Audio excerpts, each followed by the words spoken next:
Nas democracias modernas, a separação entre religião e governo é tipo o alicerce, sabe? Esse princípio garante que nenhuma ideologia religiosa sozinha dite as leis e as políticas de um país. É para ninguém impor a sua fé, sacou?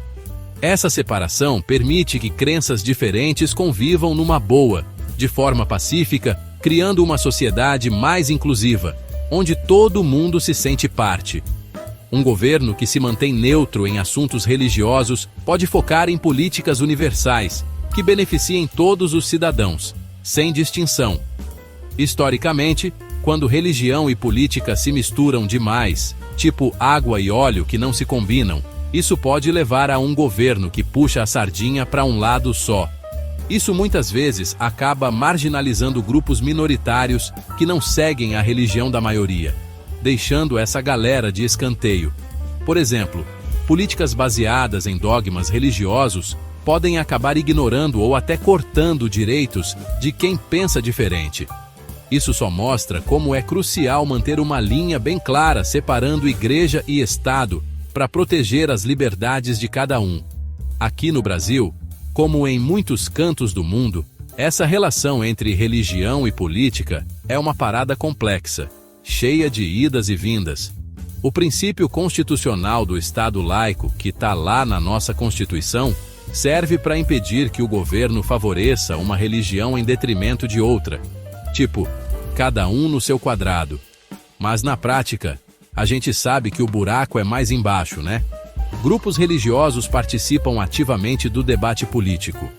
Essa dinâmica toda mostra a luta constante para manter essa separação funcionando, ao mesmo tempo em que se respeita a diversidade religiosa do nosso Brasilzão. Ter um Estado laico não significa chutar a religião para escanteio da vida pública, de jeito nenhum. Pelo contrário, garante que as crenças religiosas não passem por cima das leis civis e dos direitos de todo mundo. Esse equilíbrio é fundamental para manter a harmonia social e garantir que as políticas sejam baseadas na razão e na justiça, e não só na convicção religiosa de um grupo.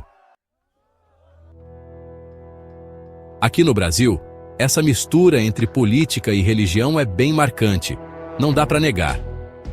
Nas últimas décadas, grupos religiosos, principalmente os evangélicos, ganharam uma influência política considerável, para não dizer enorme. A famosa bancada da Bíblia, aquela união de políticos evangélicos no Congresso, é o retrato fiel dessa tendência. Eles defendem políticas alinhadas com valores cristãos conservadores, o que muitas vezes bate de frente com pautas sociais mais progressistas. A ascensão da influência evangélica na política rola, em parte, pelo uso estratégico da mídia e das redes sociais. Os caras são fera nisso. As igrejas acabaram virando verdadeiros comitês políticos, onde mensagens de apoio a certos candidatos e pautas são espalhadas para geral. Isso criou um cenário político bem particular, onde um culto pode, de repente, virar um comício. Essas práticas acabam borrando a fronteira entre fé e governo, colocando em xeque o caráter laico do Estado. O apoio do movimento evangélico foi decisivo na eleição de líderes recentes, como o Jair Bolsonaro, por exemplo. As campanhas dele usaram e abusaram do discurso religioso, prometendo defender os valores da família e combater uma suposta decadência moral. Essa aliança político-religiosa fortaleceu a presença de pautas conservadoras no debate nacional, mexendo em tudo, desde políticas de educação até leis de direitos civis. Mas nem todos os grupos religiosos no Brasil entram nessa onda conservadora, viu? Outras denominações, como a Igreja Católica, por exemplo, têm um histórico de apoio à justiça social e a políticas progressistas, como a teologia da libertação em outros tempos. Essa diversidade dentro das interações político-religiosas só mostra o quão complexa é a fé na política brasileira. Não é tudo preto no branco. E também demonstra o potencial tanto para influências positivas, que ajudam a construir, quanto negativas, que podem atrapalhar na hora de fazer as leis. A fé pode ser uma baita fonte de inspiração, sabia? Movendo pessoas e comunidades inteiras a lutar por mudanças positivas.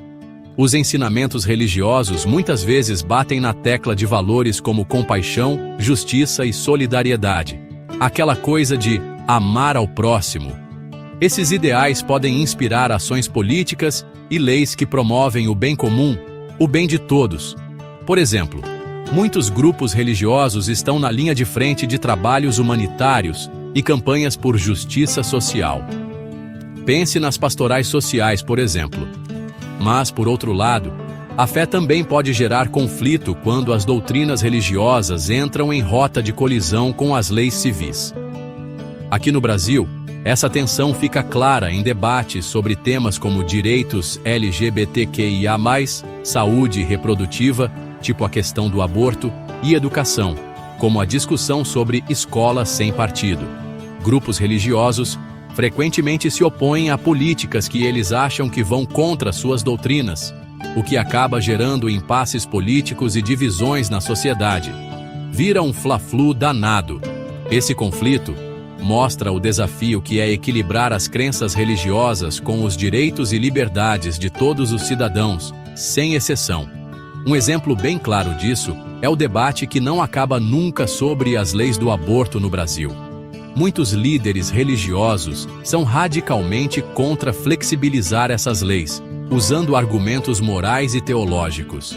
Essa posição muitas vezes bate de frente com quem defende os direitos das mulheres, que argumentam pelo direito ao próprio corpo e acesso a serviços de saúde seguros.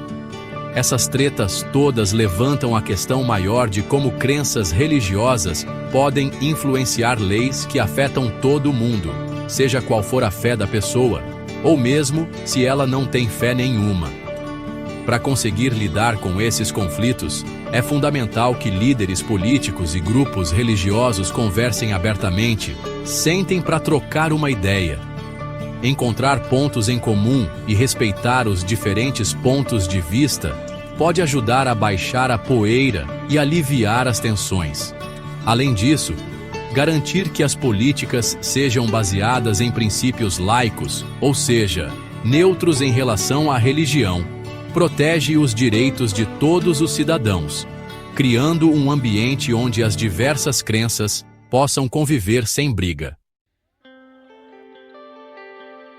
Respeitar a diversidade é o X da questão numa sociedade onde religião e política andam de mãos dadas, ou pelo menos bem próximas. O Brasil é um caldeirão de crenças, do catolicismo às religiões afro-brasileiras como candomblé e umbanda, e isso exige um sistema político que abrace essa pluralidade toda.